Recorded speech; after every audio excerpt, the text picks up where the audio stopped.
Assalamualaikum, selamat sore untuk kita semua. Saat ini saya akan menjelaskan tugas tentang anatomi sistem muskuloktal oleh dosen Henry Didiharto Escape, NERS, MPD. Nama saya Lince Pote, NRP 22232779, Prodi D3 Reka Medis, kelas A semester 1. Di sini saya langsung masuk yang bagian pertama, yaitu sistem muskuloktal. Muskuloktal terdiri dari kata muskulo dan selektal. Muskulo atau muskular adalah jaringan otot-otot tubuh. Selektal atau osteo adalah tulang kerangka tubuh. Muskuloktal disebut juga lokomoro. Sistem muskuloktal merupakan penunjang bentuk tubuh dan bertanggung jawab terhadap pergerakan. Komponen utama sistem muskuloktal adalah jaringan ikat. Bagian-bagian sistem muskuloktal. Yang pertama, tulang. Tulang adalah jaringan yang paling keras di antara jaringan ikat lainnya yang terdiri atas hampir 50% air dan bagian padat. Selebihnya terdiri bahan mineral, terutama kalsium kurang lebih 67% dan bahan seluler 33%. Fungsi tulang terdapat 5, yaitu yang pertama, mendukung jaringan tubuh dan memberikan bentuk tubuh. Yang kedua, melindungi organ tubuh atau jantung, otak, paru-paru, dan jaringan lunak.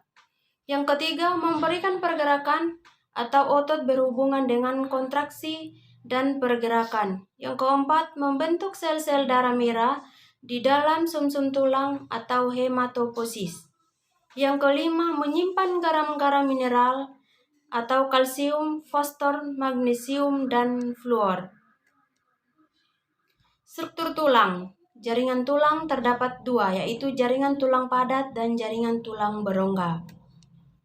Komposisi tulang. Jaringan tulang, jaringan ikat atau connective tissue tersusun oleh yang pertama matriks tulang, yang kedua membran tulang, yang ketiga sel tulang atau 4 jenis. Yang pertama, matriks tulang terdiri dari 20% air, 20% protein, dan 60% mineral. Yang terdapat yang bagian A, senyawa inorganik, terutama kalsium dan fosfor juga. Mg, sulfat, dan fluoride memberikan sifat keras dan kekuatan tulang. Bagian B, senyawa organik atau osteoid, proteoglycans, glioproteins, and collagen fiber yang membentuk fleksibilitas tulang. 2. Membran tulang. Permukaan eksternal dan internal tulang dilindungi oleh membran periosteum dan endosteum. Kedua membran tersebut mengandung osteoblasts dan osteolasts yang berperan dalam pertumbuhan, perbaikan, dan mempertahankan fungsi tulang.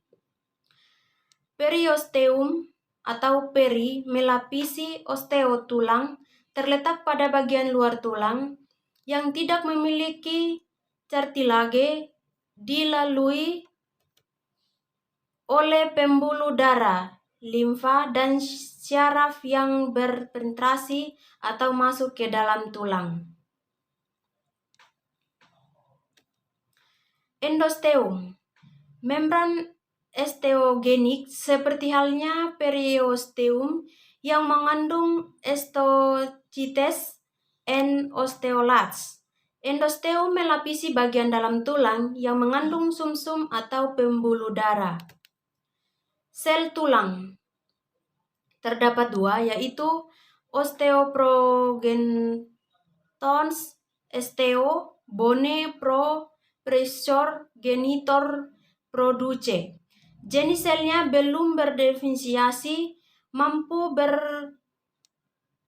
bermitosis membentuk osteoblasts pada permukaan dan rongga tulang yang mengandung pembuluh darah dan sumsum tulang.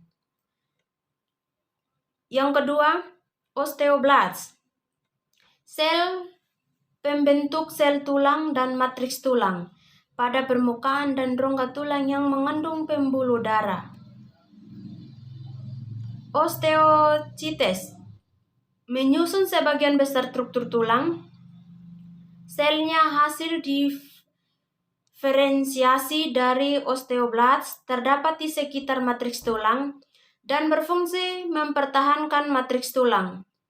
Yang keempat, osteolasts terdapat pada permukaan dan rongga tulang yang mengandung pembuluh darah dan bone marrow, berfungsi meresorpsi atau menghancurkan matriks tulang, fungsi terkait dengan pertumbuhan dan perbaikan tulang.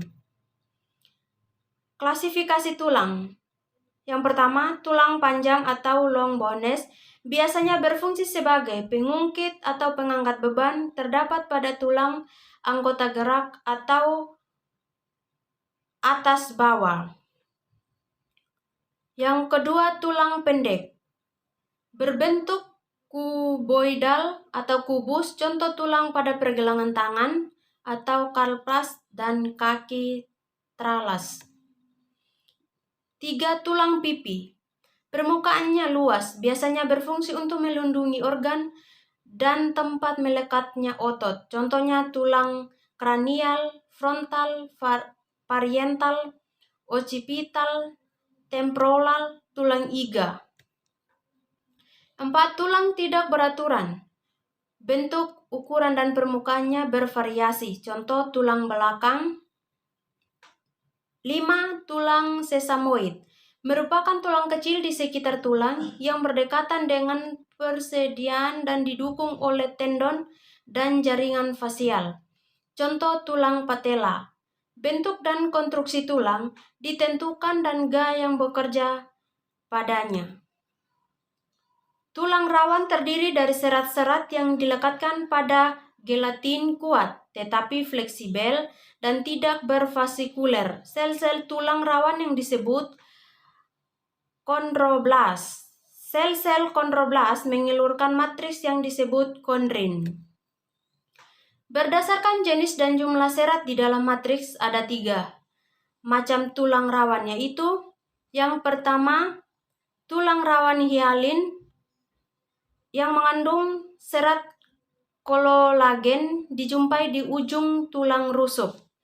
Yang kedua, tulang rawan elastin. Serupa dengan tulang rawan hialin, tetapi lebih banyak serat elastin yang mengumpul pada dinding lakuna yang mengelilingi kondrosit di daun telinga, laring, dan epiglotis. Yang ketiga, fibrokartilago. Matriksnya tersusun kasar dan tidak beraturan, terletak di cakram tulang belakang.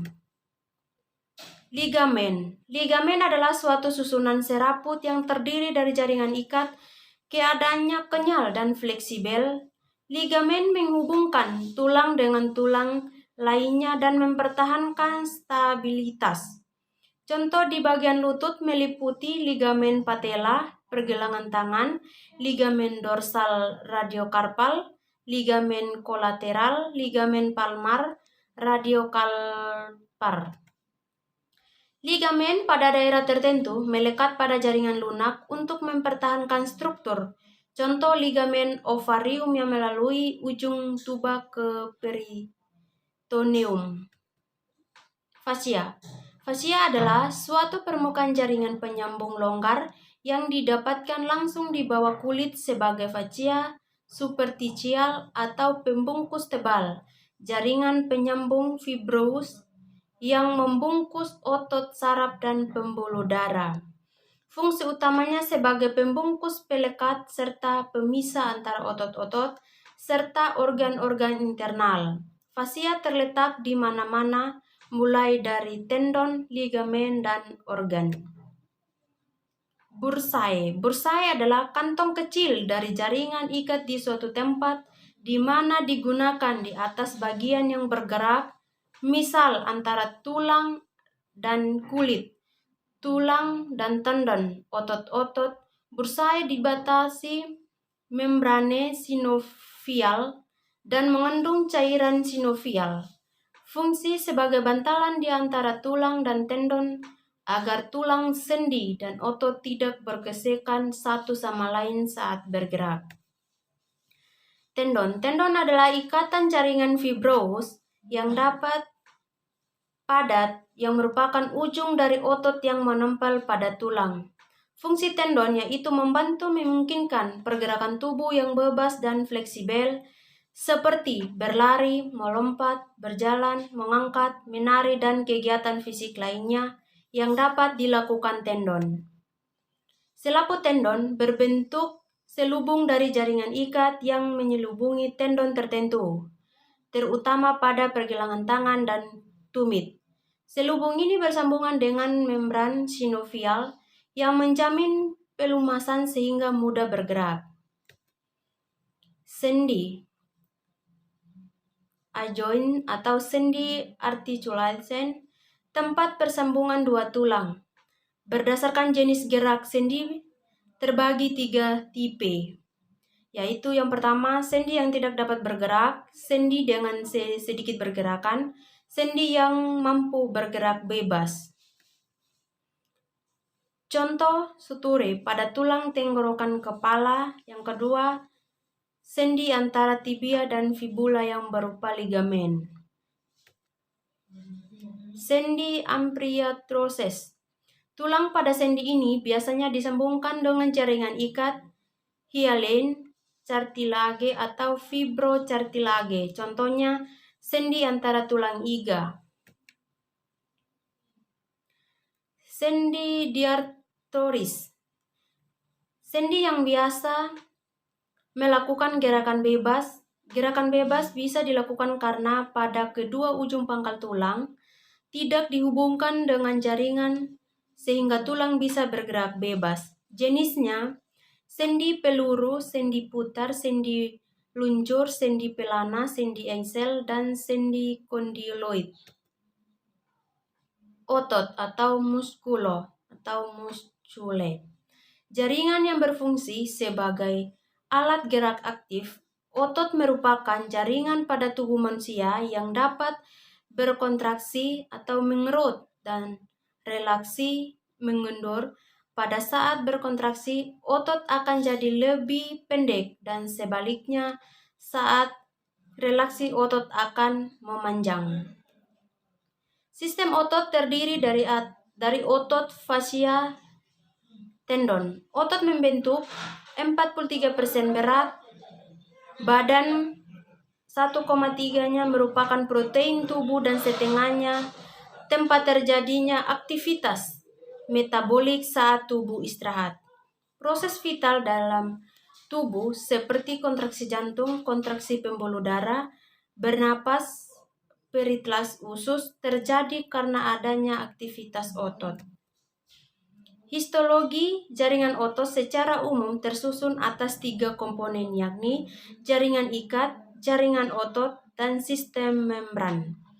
Dari bagian luar ke dalam jaringan ikat tersusun atas fascia superficialis, fascia profunda, episium, perisium, dan endosium. Fungsi otot terdapat 4. Yang pertama, menghasilkan gerakan rangka. Yang kedua, mempertahankan sikap dan posisi tubuh.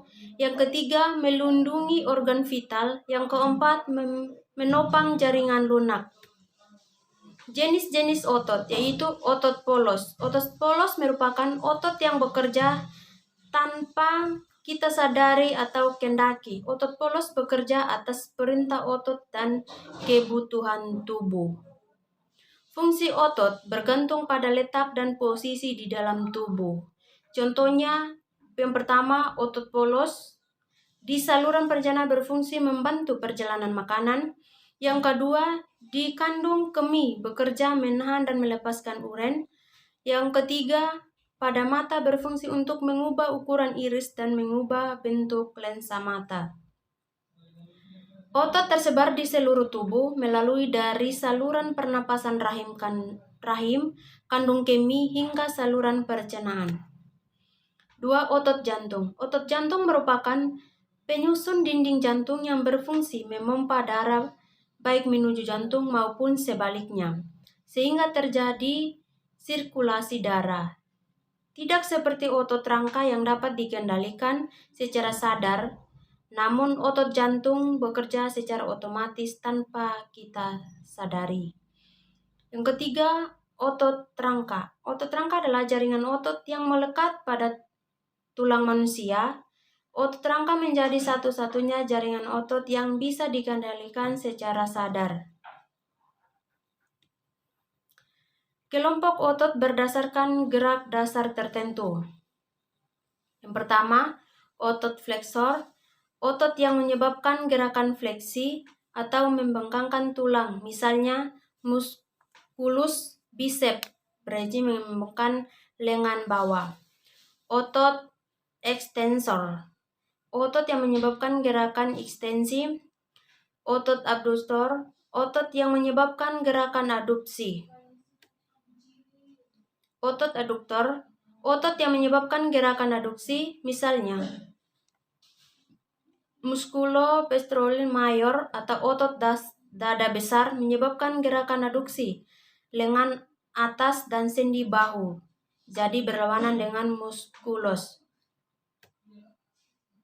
Otot supinator, otot yang menyebabkan gerakan memutar keluar. Supinisasi, misalnya muskuloskeletal yang memutar lengan bawah sehingga telapak tangan menenggada. Otot rotator, otot yang menyebabkan gerakan rotasi, misalnya musculus gluteus maximus yang menyebabkan gerakan rotasi ke dalam tungkai atas dan sendi pangkal paha. Beberapa macam-macam jenis otot pada manusia. Yang pertama, otot tulang ubun-ubun. Yang kedua, otot tulang kening. Yang ketiga, otot tulang pipi. Yang keempat, otot pengguya. Yang kelima, otot tulang rongga mata. Yang keenam, otot rongga mulut. Yang ketujuh, otot leher. Yang kedelapan, tulang iga. Oke, sekian, terima kasih dari penjelasan saya. Semoga bermanfaat bagi kita semua. Shalom.